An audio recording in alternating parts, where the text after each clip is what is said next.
I'm Nicci Pugh, and in 1982 I served as a senior nursing officer on board Her Majesty's Hospital Ship Uganda in Queen Alexandra's Royal Naval Nursing Service throughout the Falklands War.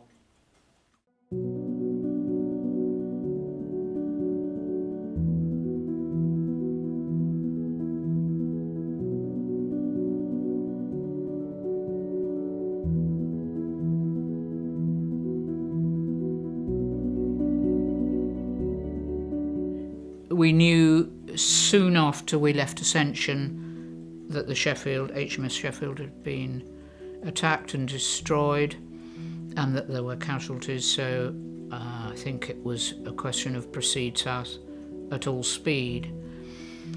The whole nature of evacuation of casualties in a war zone has to be a speedy and efficient process, and that was our objective now, to reach the site to help the combat troops as speedily as we could.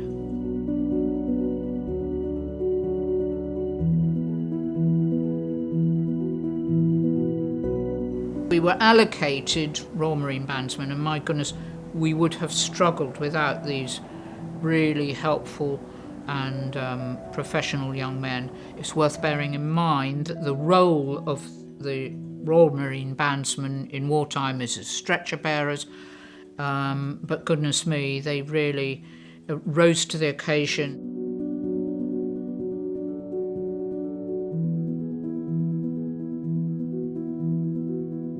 We would then proceed north up the Falkland Sound, north of Cape Dolphin, where we'd be allocated what was described as a Red Cross box, a sea area, a sea rectangle of so many degrees, north, south, east and west.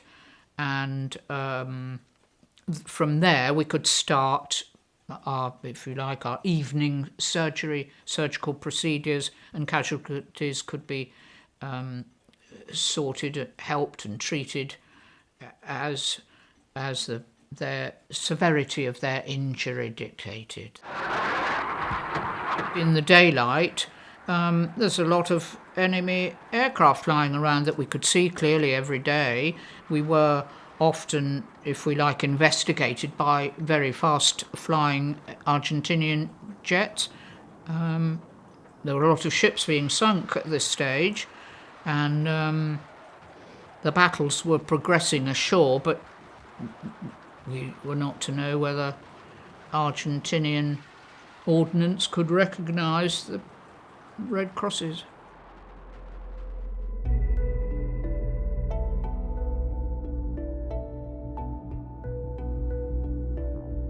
We're all used to working on a stable operating theatre on land. Our hospital ship, which is carrying out a lot of surgery, a lot of intensive care, a lot of dressing changes for all these very badly burnt cases, we've got to somehow change to being a ship rolling in the South Atlantic. Now, fortunately, the choice of this P&O educational cruise ship was a very fortuitous one. In all these public spaces that we had been allocated, there were these pillars, if you like, amongst the public areas. So we realised we're going to have to start to lash our equipment to these very handy pillars that were there. As we moved into these Red Cross boxes, so we would have to steam sometimes into wind and sometimes with the wind on our beam. The ship would tend to roll a bit more with the wind on the beam, that is to the side of the ship. So there might be a conversation from the P&O captains down to our operating theatre. We might at one stage be repairing an artery or some other stitching, anastomosis as we call it, or just anaesthetising a patient. So we might ask if they could possibly wait to continue to steam into wind for a few minutes longer while we carried out and completed that particular delicate surgical or anaesthetic procedure.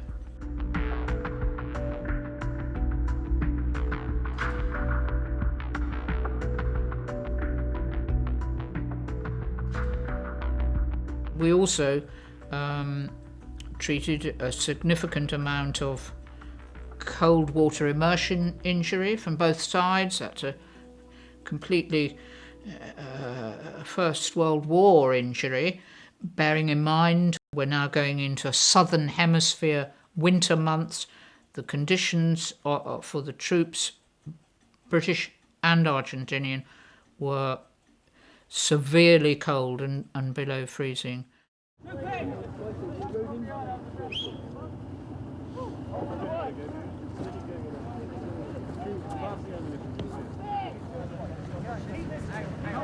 When Sir Galahad was actually attacked, I think we were north of Falklands Island, so we were to return all hands to action stations. A new area was to be created. Casualties continued to arrive. One of the many complications of severe burns, as well as renal complications, are infection, and so we have to really fight against more infection and cross-infection with the burnt areas of skin, and have as sterile and hygienic disinfected areas have to be absolutely paramount in that process.